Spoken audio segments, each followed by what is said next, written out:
ಮಳವಳ್ಳಿಯ ಇತಿಹಾಸದ ಬಗ್ಗೆ ನಮ್ಮ ನರೇಂದ್ರ ಸ್ವಾಮಿ ಅವರು ಹೇಳಿದರು. ಏಷ್ಯಾ ಖಂಡದಲ್ಲೇ first power hydro power was produced in this taluk, in this constituency. Our late Vishweshwarya and late Mysore Maharajas, their contribution to the country in Asia itself is the first power production. Not only power production,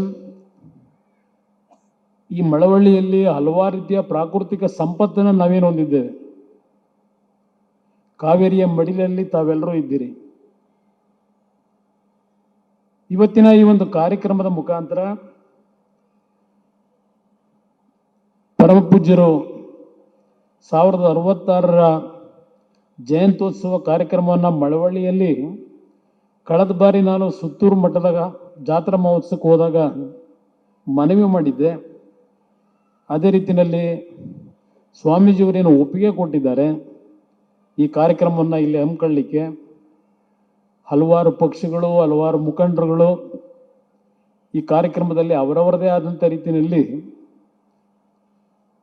ಸಹಕಾರವನ್ನು ಕೊಟ್ಟಿದ್ದಾರೆ ಅಂತಕ್ಕಂಥದ್ದು ನನ್ನ ಅಭಿಪ್ರಾಯ. ಸುತ್ತೂರು ಕ್ಷೇತ್ರಕ್ಕೂ ನಮ್ಮ ಒಂದು ಕುಟುಂಬಕ್ಕೂ ಅವಿನಾಭಾವ ಸಂಬಂಧ ಸುಮಾರು 1962ನೇ ಇಸ್ವಿಯಿಂದ ಅಂತಕ್ಕಂಥದ್ದು ಭಾಳ ಜನಕ್ಕೆ ಗೊತ್ತಿಲ್ಲ. ದೇವೇಗೌಡರ ರಾಜಕೀಯಕ್ಕೆ ಬಂದಂಥ ದಿನದಿಂದ ವಿಶೇಷವಾಗಿ ಸುತ್ತೂರು ಕ್ಷೇತ್ರದ ಬಗ್ಗೆ, ಅದರಲ್ಲೂ ಹಿರಿಯ ಸ್ವಾಮೀಜಿಯವರೇನಿದ್ರು ಅವರ ಬಗ್ಗೆ ಅತ್ಯಂತ ಭಕ್ತಿ ಅಷ್ಟಿಲ್ಲ. ಹಿರಿಯ ಸ್ವಾಮೀಜಿಯವರು ದೇವೇಗೌಡರ ಒಂದು ರಾಜಕೀಯ ಜೀವನಕ್ಕೆ ಪ್ರಾರಂಭಿಕ ಹಂತದಲ್ಲಿ ಅವರ ಆಶೀರ್ವಾದ ಏನಿದೆ, ನಮ್ಮ ತಂದೆ ನೂರಾರು ಬಾರಿ ಹೇಳಿದ್ದಾರೆ, ಯಾವುದೇ ಕಾರಣಕ್ಕೂ ಸುತ್ತೂರು ಮಠವನ್ನು ಮರಿಬಾರದು ಅಂತೇಳಿ.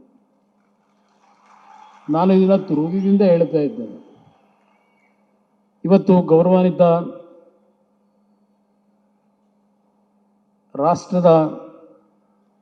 ರಾಷ್ಟ್ರಪತಿಗಳು ಪ್ರಥಮ ಬಾರಿಗೆ ನಮ್ಮ ಮಂಡ್ಯ ಜಿಲ್ಲೆಗೆ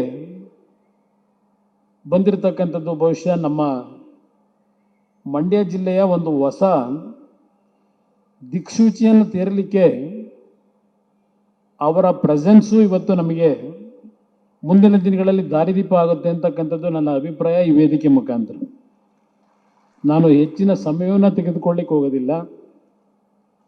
ಪರಮಪೂಜ್ಯರ ಈ ಒಂದು ಕಾರ್ಯಕ್ರಮ ಮುಂದಿನ 3 ದಿನಗಳು ಇದೇ ಒಂದು ವೇದಿಕೆ ಮುಖಾಂತರ ಹಲವಾರು ನಾಯಕರುಗಳೇನು ಬರ್ತಾ ಇದ್ದಾರೆ, ಹಲವಾರು ಸಂದೇಶಗಳು. ಬಹುಶಃ ಸುತ್ತೂರು ಕ್ಷೇತ್ರ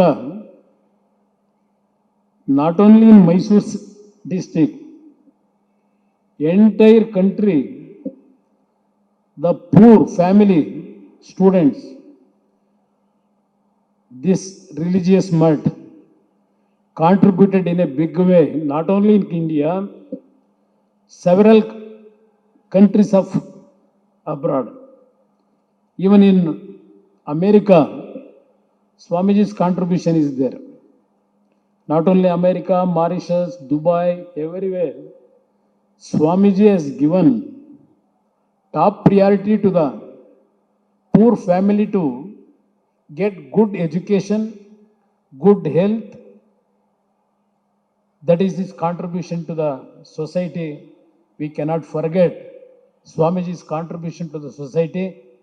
ನಾನು ನಿಮ್ಮೆಲ್ಲರ ಪರವಾಗಿ ಪರಮಪೂಜ್ಯ ಸ್ವಾಮೀಜಿಯವರನ್ನ ಈ ಸಂದರ್ಭದಲ್ಲಿ ಈ ಒಂದು ಸಮಾಜದ ಏಳಿಗೆಗೆ ಅವರು ಕೊಟ್ಟಿರ್ತಕ್ಕಂಥ ಕೊಡುಗೆಗೆ ನನ್ನ ಭಕ್ತಿಪೂರ್ವಕ ನಮನಗಳನ್ನು ಸಲ್ಲಿಸಿ ನನ್ನ 2 ಮಾತನ್ನು ಮುಗಿಸ್ತೇನೆ. ಜೈ ಹಿಂದ್, ಜೈ ಕರ್ನಾಟಕ ಮಾತು.